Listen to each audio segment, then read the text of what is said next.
आपके अपने विश्व चैनल के आज इस विशेष और विस्तृत अंक में हम न केवल अपरा एकादशी की सही तिथि और शुभ मुहूर्त को बहुत ही गहराई से समझेंगे, बल्कि आज हम आपके लिए ऐसे दर्जनों नए, अत्यंत गुप्त, अचूक और महाचमत्कारी उपायों का एक विशाल खजाना लेकर आए हैं, जिन्हें यदि आपने इस बार अपरा एकादशी के पावन दिन सच्ची श्रद्धा और पूरे विश्वास के साथ कर लिया, तो आपके धन, व्यापार, नौकरी, स्वास्थ्य और पारिवारिक जीवन की हर बड़ी से बड़ी बाधा हमेशा हमेशा के लिए समाप्त हो जाएगी। आपके घर के भंडार कभी खाली नहीं रहेंगे और जीवन में सुख, समृद्धि का ऐसा वास होगा जिसकी आपने कभी कल्पना भी नहीं की होगी।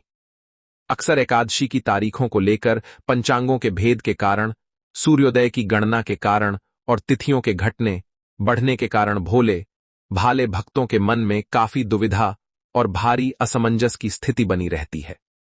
इंटरनेट पर भी कोई एक दिन एकादशी का व्रत बताता है तो कोई दूसरे दिन की सही तिथि बताकर लोगों को भ्रमित कर देता है।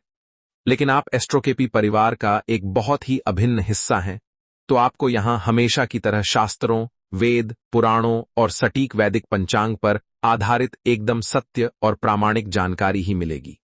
ऐसे में आपको अपरा एकादशी का यह महान उपवास किस दिन करना चाहिए, व्रत का पारण यानी व्रत खोलने की सही विधि और सटीक समय क्या है, इस दिन क्या खाना चाहिए और क्या भूल कर भी नहीं खाना चाहिए, और वे कौन से अत्यंत विशेष, दुर्लभ और सिद्ध उपाय हैं जिनसे भगवान श्री हरि विष्णु और धन धान्य की देवी माता लक्ष्मी की सीधी कृपा आपके घर आंगन पर बरसेगी।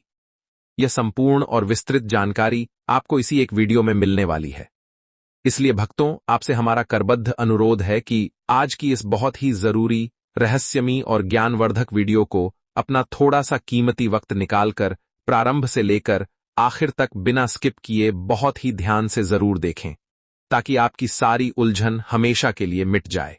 आधी अधूरी जानकारी कभी फलित नहीं होती, इसलिए इस कथा और उपायों के महासागर में हमारे साथ अंत तक गोते जरूर लगाएं।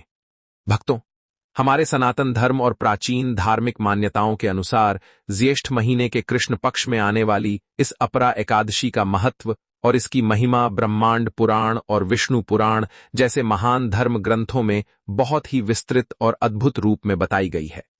ये कोई साधारण दिन नहीं है। अपरा का अर्थ है अपार, यानी इस एकादशी का व्रत करने से व्यक्ति को अपार और अनंत पुण्यों की प्राप्ति होती है।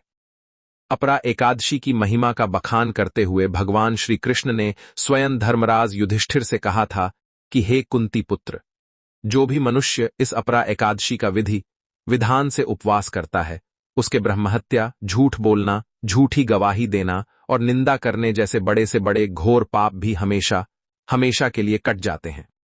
जो मनुष्य जाने अनजाने में किए गए पापों के बोझ तले दबा हुआ है, उसके लिए यह एकादशी किसी संजीवनी बूटी से कम नहीं है।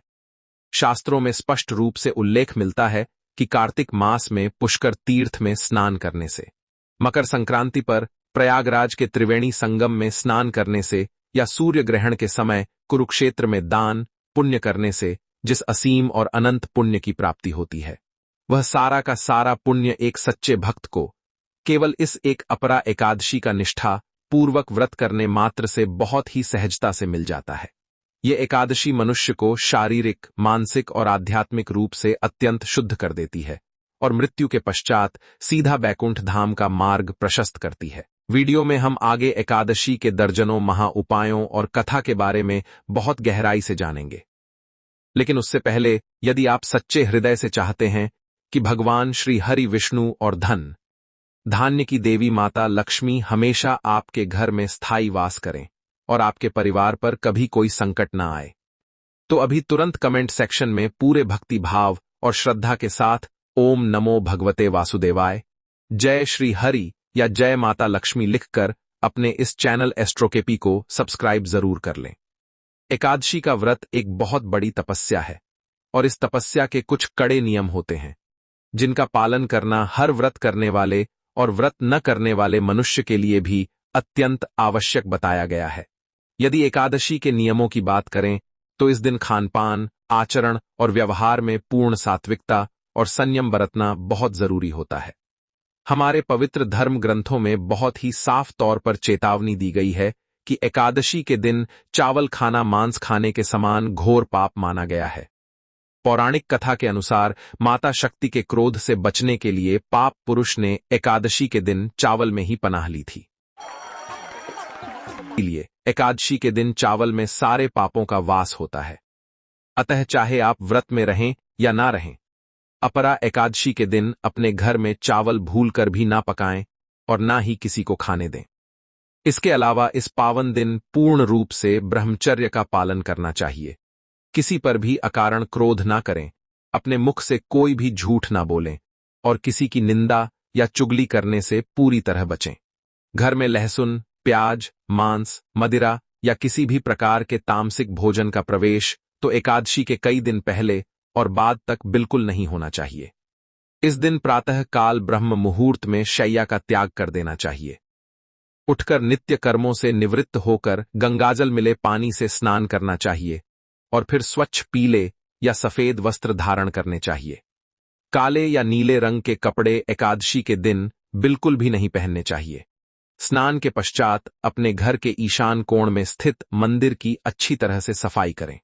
एक साफ लकड़ी की चौकी पर नया पीला रेशमी कपड़ा बिछाकर भगवान विष्णु और माता लक्ष्मी की सुंदर प्रतिमा या तस्वीर स्थापित करें। भगवान श्री हरि को शंख में शुद्ध जल और पंचामृत से विधि पूर्वक स्नान करवाएं, पीले वस्त्र पहनाएं, मस्तक पर गोपी चंदन या पीले चंदन का सुंदर तिलक लगाएं और ताजे पीले फूल अर्पित करें। अपने दाहिने हाथ में थोड़ा सा जल, पीले पुष्प और कुछ सिक्के लेकर इस व्रत का संकल्प लें कि हे त्रिलोकीनाथ, मैं अपने मन की शुद्धि और आपकी असीम कृपा प्राप्ति के लिए अपरा एकादशी का निराहार या फलाहार व्रत कर रहा हूं। कृपया मेरे इस व्रत को निर्विघ्न पूर्ण कराएं। इसके बाद भगवान को ऋतु फल, विशेषकर पीले फल जैसे केला, पपीता और शुद्ध देसी घी से बनी मिठाई का भोग लगाएं। पूरे दिन भगवान के श्री स्वरूप का ध्यान करते रहें। अपरा एकादशी की व्रत कथा सुने बिना या पढ़े बिना यह महाव्रत कभी पूर्ण नहीं माना जाता है। इसलिए अब आप सभी अपना ध्यान एकाग्र करके पौराणिक कथा के अनुसार बताई गई वह परम पावन और मोक्षदायिनी कथा सुने, जिसे सुनने मात्र से कई जन्मों के संचित पाप जलकर भस्म हो जाते हैं। प्राचीन काल में महीध्वज नामक एक अत्यंत धर्मात्मा और न्यायप्रिय राजा हुआ करते थे। वह अपनी प्रजा का पालन अपने पुत्रों की तरह करते थे और भगवान विष्णु के परम भक्त थे। उनके राज्य में चारों ओर सुख, शांति और समृद्धि का वास था। लेकिन उनका एक छोटा भाई था जिसका नाम वज्रध्वज था। वज्रध्वज अपने बड़े भाई महीध्वज की कीर्ति और ख्याति से बहुत ईर्ष्या करता था। वह अत्यंत क्रूर, पापी और अधर्मी स्वभाव का व्यक्ति था और हमेशा राजा को मारने की ताक में रहता था ताकि वह स्वयं राजसिंहासन पर बैठ सके। एक रात अवसर पाकर उस दुष्ट वज्रध्वज ने अपने ही बड़े भाई राजा महीध्वज की धोखे से हत्या कर दी और उनके शव को महल से दूर एक घने जंगल में ले जाकर एक पुराने और सूखे पीपल के पेड़ के नीचे गाड़ दिया। अकाल मृत्यु होने के कारण और अंतिम संस्कार न होने के कारण राजा महीध्वज को प्रेत योनि प्राप्त हुई और वे उसी पीपल के पेड़ पर एक भयंकर प्रेत बनकर रहने लगे। प्रेत रूप में वे बहुत दुखी रहते थे और मार्ग से गुजरने वाले लोगों को डराने लगे।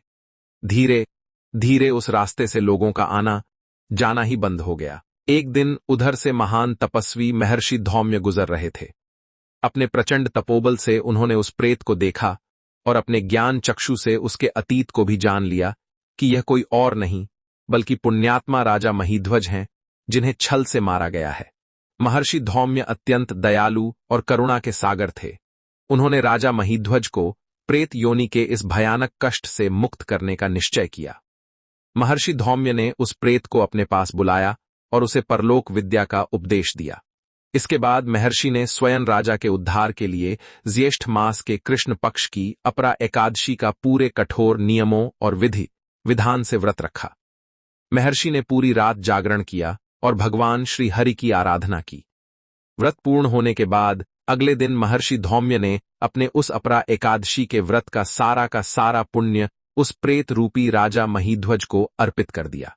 इस महाव्रत और अपार पुण्य के चमत्कारिक प्रभाव से राजा महीध्वज तुरंत उस कष्टकारी प्रेत योनि से मुक्त हो गए। उनका स्वरूप अत्यंत दिव्य और कांतिमय हो गया और आसमान से देवताओं ने उन पर पुष्प वर्षा की। राजा ने हाथ जोड़कर महर्षि धौम्य को बार बार धन्यवाद दिया और अत्यंत भावुक होकर उनका आभार प्रकट किया। इसके बाद आसमान से स्वयं भगवान विष्णु का एक सुंदर और प्रकाशमान विमान आया और राजा महीध्वज उस दिव्य विमान में बैठकर सीधे श्री हरि के बैकुंठ धाम को चले गए। इस महान कथा को सुनने से हमें यह शिक्षा मिलती है कि अपरा एकादशी का व्रत कितने भी बड़े पाप और नीच योनि से सहज ही मुक्ति दिला सकता है। अब भक्तों, हम अपरा एकादशी की एकदम सही तारीख और शुभ मुहूर्त को बहुत ही अच्छी तरह से समझ लेते हैं, क्योंकि इसमें कोई गलती नहीं होनी चाहिए। वैदिक पंचांग की सटीक गणना के हिसाब से वर्ष 2026 में अपरा एकादशी तिथि का आरंभ 12 मई 2026 की दोपहर को 2:52 से हो जाएगा और इस पावन एकादशी तिथि का समापन अगले दिन यानी 13 मई 2026 को दोपहर 1:29 पर होगा। हमारे हिंदू धर्म की सभी मान्यताओं और शास्त्रों के अनुसार उदया तिथि यानी जिस दिन सूर्योदय के समय वह तिथि मौजूद हो को ही सर्वमान्य और सबसे शुद्ध तिथि माना जाता है। इसीलिए अपरा एकादशी का यह पवित्र और फलदायी व्रत 13 मई 2026 दिन बुधवार को ही रखा जाएगा। आप सभी भक्तजन बिना किसी शंका या मन में दुविधा रखे 13 मई को ही यह पावन व्रत धारण करें। व्रत का पारण यानी व्रत को खोलने का सही समय भी उतना ही महत्वपूर्ण है जितना कि व्रत रखना। शास्त्रों में कहा गया है कि यदि पारण सही मुहूर्त में न किया जाए तो व्रत का पूर्ण फल कभी प्राप्त नहीं होता है। साल 2026 में अपरा एकादशी के व्रत का पारण अगले दिन यानी 14 मई 2026 दिन गुरुवार को सुबह 5:31 से लेकर सुबह 8:14 के बीच हर हाल में कर लेना चाहिए। पारण के दिन सुबह जल्दी उठकर पुनः स्नान करें, सूर्य देवता को अर्घ्य दें और किसी ब्राह्मण या जरूरतमंद व्यक्ति को आदर पूर्वक भोजन कराएं या फिर उन्हें कच्चा राशन और अपनी श्रद्धानुसार दक्षिणा दान में दें। उसके बाद ही भगवान का चरणामृत लेकर और सात्विक भोजन ग्रहण करके अपने इस महान व्रत को खोलें। व्रत और कथा के साथ अपरा एकादशी के